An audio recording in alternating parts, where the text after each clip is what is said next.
C'est au cœur des massifs alpins, entre lacs et cols, que j'ai choisi de vous emmener aujourd'hui. Alors on s'est installé à Bourdoisan, donc un peu plus à l'est de Grenoble, pour une journée dans les Alpes. On va faire 4 cols, le col de la Croix de Fer, le col du Lautaret, le col du Galibier et le col du Télégraphe, donc qui sont parmi les plus beaux cols alpins. Donc si on est là aujourd'hui, c'est pour l'anniversaire de mon pote Yolan.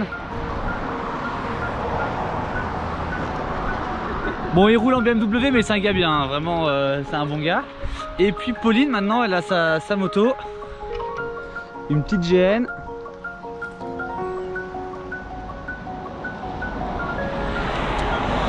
Donc ça devrait être une belle journée ensoleillée. On va profiter des montagnes, des Alpes et des virages.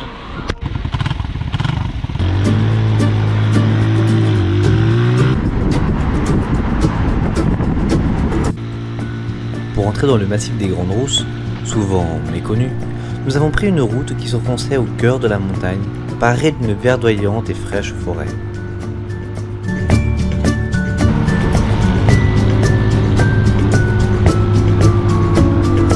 Le Rivier d'Almont, qui tient certainement son nom des nombreuses rivières qui l'entourent, nous laisse apercevoir les premiers sommets.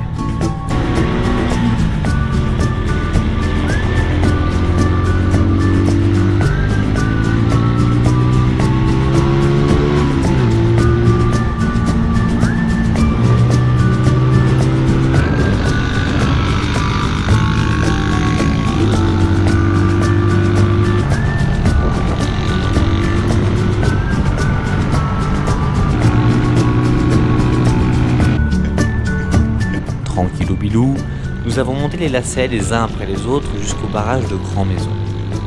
Cette retenue d'eau, achevée en 1985 et profonde de plus de 90 mètres, est le plus puissant ensemble hydroélectrique de France.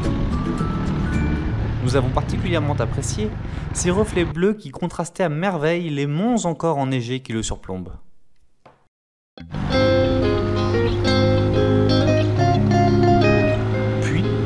En longeant la Vernette, le long de nombreuses cascades,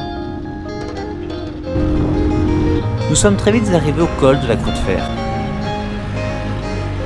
Culminant à 2067 mètres d'altitude, le col est la porte d'entrée dans le massif de l'Arve.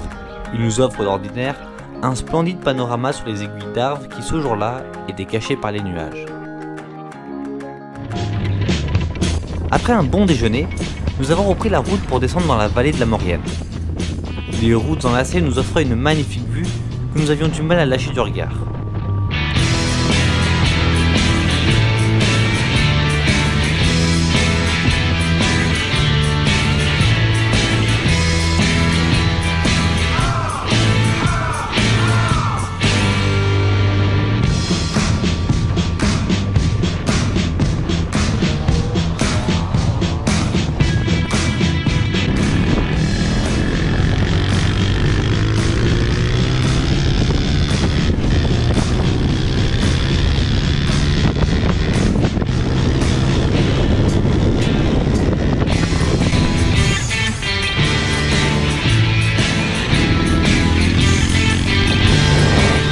Les étendues rocheuses ont fini par laisser place à de grandes prairies verdoyantes.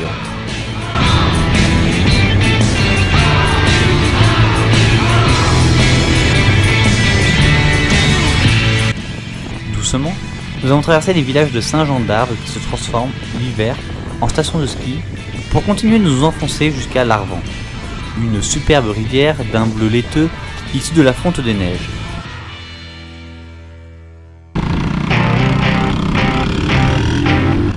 Barrage marque l'entrée dans la forêt que nous avons rapidement traversée jusqu'à la vallée.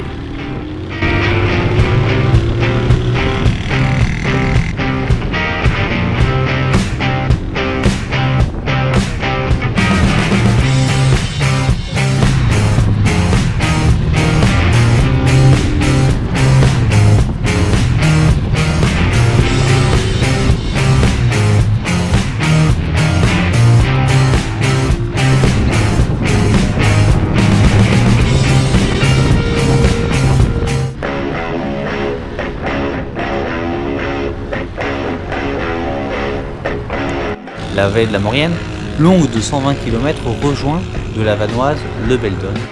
Et tout comme nous, elle longe la belle rivière de l'Arc.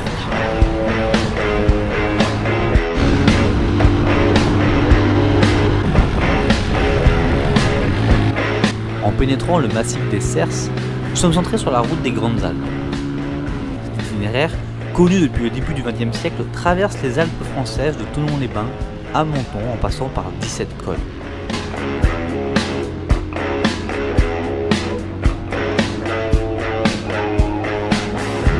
De virage en virage, nous sommes parvenus jusqu'au col du Télégraphe, situé à 1566 mètres. Nous n'avons pas pris le temps de nous y arrêter pour nous diriger directement à Valloire.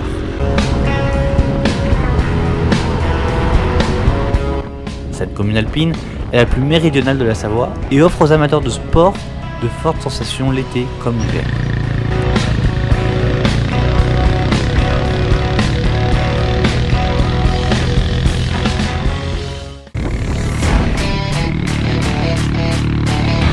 Mais entrons maintenant dans le cœur du sujet.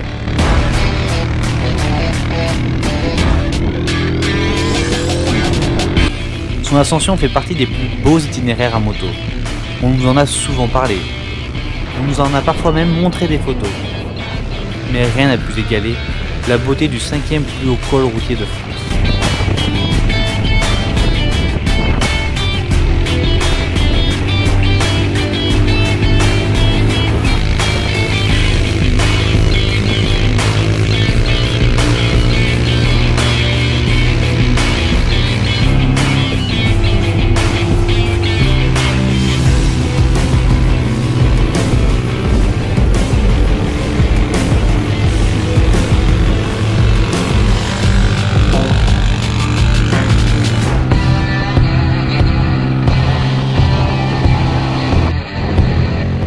Au milieu des sommets et de la neige, le souffle nous est simplement coupé et nous ne pouvons rester que béats devant l'immensité de cet endroit.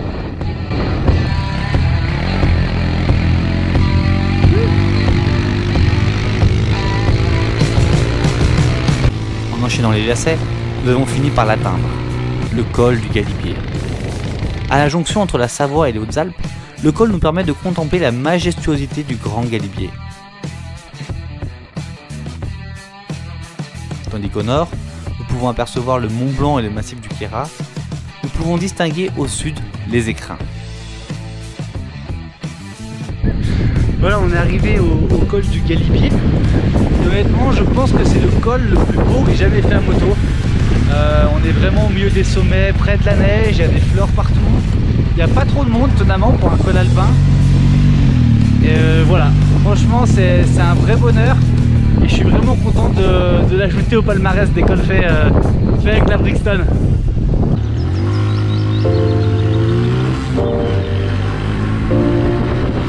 That feel good!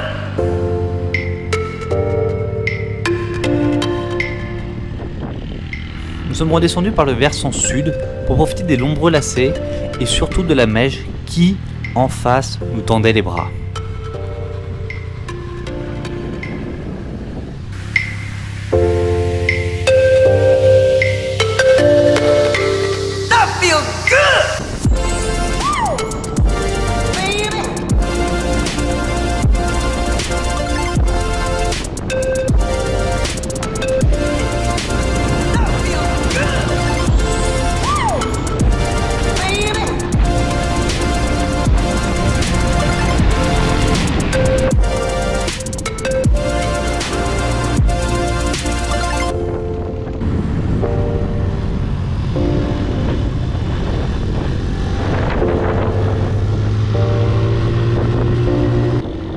Bas, d'un magnifique bleu turquoise, la Romanche nous attendait.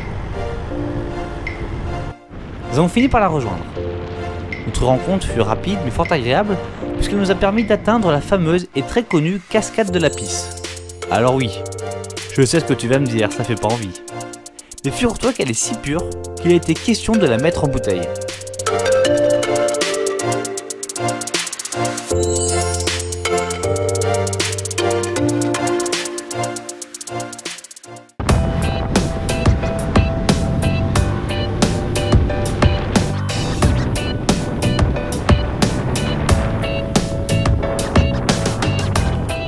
Nous avons fini par atteindre le lac du Chambon, construit en 1935. En 2015, la route départementale qui longe le lac subit un glissement de terrain et la circulation routière entre Grenoble et Briançon est donc coupée. Pour pallier cette difficulté, des navettes par bateau sont mises en place pour que la population locale puisse franchir le lac. Le soleil se couchant, nous avons rapidement rejoint, avec beaucoup de souvenirs, notre lieu de départ.